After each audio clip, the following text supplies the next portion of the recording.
All right, we've got Bobby Brown, defensive lineman, on stage. Welcome to the Zoom, Bobby. Good to see you. Yes, sir. We'll start with some questions. We'll start with Alex Fleming from the Florida Sun, and then we'll go to Matthias. Bobby Brown, Alex Fleming, how you doing? I'm good. Do you know anything about Bobby Brown, the musician, New Edition? Every little step you take? Yes, sir, I do. All right. Real talk. A&M had an amazing year, and I spoke to some of your teammates earlier, and they weren't happy with the outcome that the NCAA did. But I want to talk about the trenches. Explain to me how dirty and how low it can get down in the trenches and how games are won and lost in the trenches. Oh, game starts and ends with the trenches one, but I can also say like it gets dirty. Like I'm not gonna ruin anybody's image, but it's been players that done spit in my face before during games, and all types of players and called me and said different things to me, and you just have to try not to react and just play ball. But it gets rugged and dirty down there. All right, let's move on to Matthias from the Timeout Brazil. Bobby, here's Mateus from Timeout here in Brazil. Congratulations for the pro day and for going for the NFL draft. Seeing your tape, a lot of scouts say that you're interior lineman who play in the 4-3, but you have the skills for playing maybe in a 3-4 system, being that big nose tackle is going to stop the run. Any NFL team talk to you about it? How do you think you can prepare for this like different style of game on the NFL? And how do you see yourself in this class of the defensive lineman? Honestly, not meaning to be cocky, I think I'm the best defensive tackle in this draft. And completely wholeheartedly. But I can say I feel like I could play anywhere across the D-line. My freshman year at 325, played defensive end. Past 2 years, I played D-tackle. Anything that's asked of me or required, I can do it. Thank you. Good luck during the process. Yes, sir. Thank you.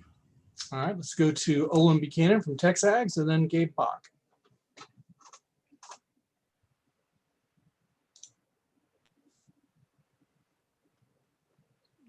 Did y'all not hear me?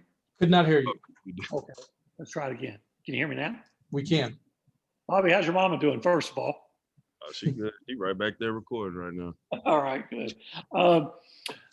Look, everybody wants to get in the NFL and make a lot of money. I understand that. Is there anything else that about that's important to you about getting in the NFL? Is there something else that drives you beyond the paycheck? Football. If I wasn't getting paid, I would still be playing football. That's the honest to God truth. But this is the way I can help my mother. So this is the route I'm going. But I've been loving football since I was the age of 3. And what do you do differently to prepare physically for the draft than you do to prepare physically for the season? Well, one thing I'm going to do to prepare for the draft is like condition more, because the NFL nowadays is a running league. It's not more run the ball downhill. You're going to have flare screens. You're going to have all different types of stuff. You're going to have to be able to retrace, run, all different types of things. So the first thing I'm going to work on is me being able to run for a longer period of time. All right, thank you. All right, next up is Gabe Bach from Texas, and then Megan. Hey, Bobby, you look to be in incredible shape. What's your weight right now? What'd you measure in at? I was 321.9. And some numbers we've seen kind of trickle out there. I don't know what's official or not. Did you get a good grip on what those numbers were, and where did you feel like you shined the most for the pro scouts? Honestly, man, I fell short of all my, like, I wanted to do way better, but I fell way short of the things I was trying to do. On the vertical, I tried to get 35 plus. I got 33 flat or 33 and a half. Broad, I was trying to get 10. I got 9.5 or 9 and 5, I think. 40, I was trying to get 4.8. I got a couple 4.8s, but the average offer was at a 4.9 flat, I think, or 4.92, something like that. My 10-yard split was a 1.68. So I mean, I guess I think that's pretty good numbers. Pretty good. Thanks, Bob. Yes, sir. All right, let's go to Megan Price from Sideline Sports, and then Mike Lucas. Hey, Bobby, how are you? I'm good. How you doing? I'm doing really well. So there are several programs, defensive programs out there that are having to rebuild. For example, Dallas. Are you interested in joining a program that's having to rebuild, and having heard from Dallas? I have not personally heard from Dallas, honestly. I think my agents may have, but I haven't talked to them. But I'm cool with joining any team. Any team that's willing to bet on me and draft me, that's the team I'm going for. Awesome. Thank you so much. Hope to see you in Dallas. Yes, sir. I mean, man, we're far. Don't worry about it. It's okay. All right, let's go to Mike Lucas from KAGS and then Joshua. Bobby, I got two quick ones for you. First off, how does a guy your size? Know you. Why you getting on Zoom like this? What's going on with your hair? I don't know what that's supposed to mean, Bobby, but I'll take it as I don't know. I'm not in front of my in a different part of my apartment here. So let me ask you this first though. How does someone at 320 run a 4.940?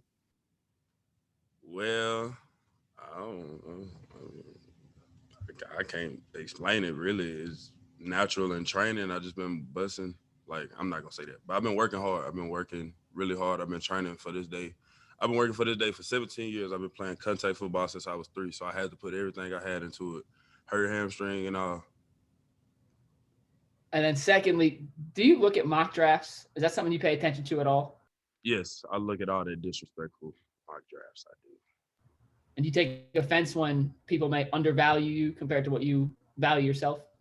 Not even value myself is what I know and hear from other people and actual people that know football.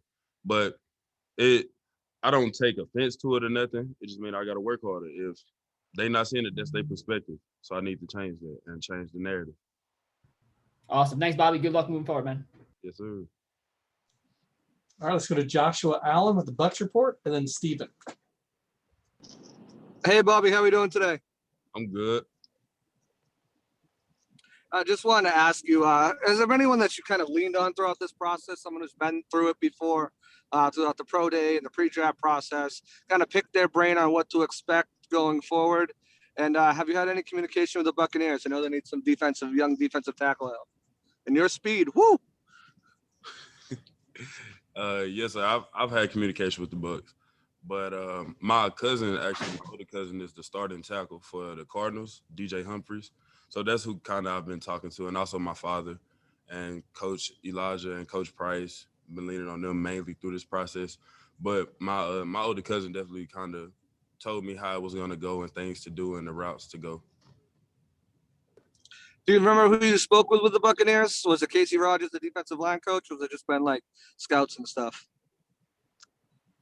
I'm not really sure if they want me to say that, so I'm not going to say it. Say less. Have a good one. Good luck. All right, let's go to Stephen Haglund from LA Football Network and then Christopher. Hey, Bobby, thanks for taking the time to join us. I cover the Rams and the Chargers, so I was just curious if you've had the chance to meet with either of those teams recently. Yes, I have. I've met with both of them. Excuse me. Both. No worries, man. It's all good.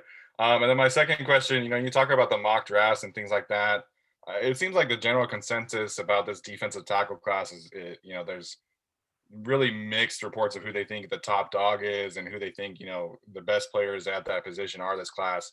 What do you think you would bring to the table that can separate yourself from the rest of the pack in that position group? Well, one, kudos to all the men that's getting ready to go to the draft. At my position and the other positions, it takes a lot of work and dedication. But honestly, when I say this, I've told coaches this: if you draft me, you're gonna get a dog. You're gonna get somebody that's gonna work every day, and you're gonna get somebody that don't care who's lining up in front of him. Awesome, man. Best of luck in this process and in the league. Yes, sir. I appreciate it. All right, let's go to Christopher Heidel from Herb FM in Baltimore. Hey, Bobby. Thanks for taking my question. Have you talked to the Ravens since this whole, getting ready for the draft? Have you talked to them? And if you did, would you like to probably one day play for Baltimore? I don't think I'll talk to Baltimore. Honestly, I don't recall talking to them. But like I said, I would play for anybody. But it would be even a bigger plus playing for Baltimore because that's my mama's favorite team because they purple. And I have a question as a follow-up. you were under two different systems. One with Kevin Sullivan, and then with Jimbo Fisher. What's the difference between two different systems on the defense? Well, actually, I was recruited by something. I never got a chance to get in tune with their defense.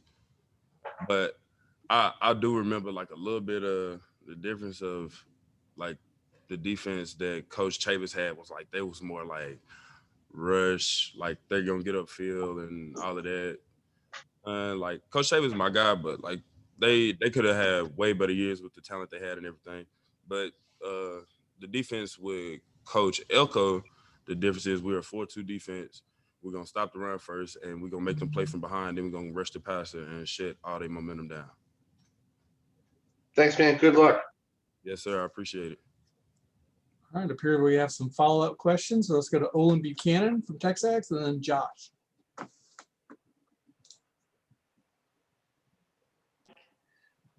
Next month, when you hear your name called, what do you think your emotions are going to be like, and how do you think your life might change? Well, I know my life's going to change tremendously.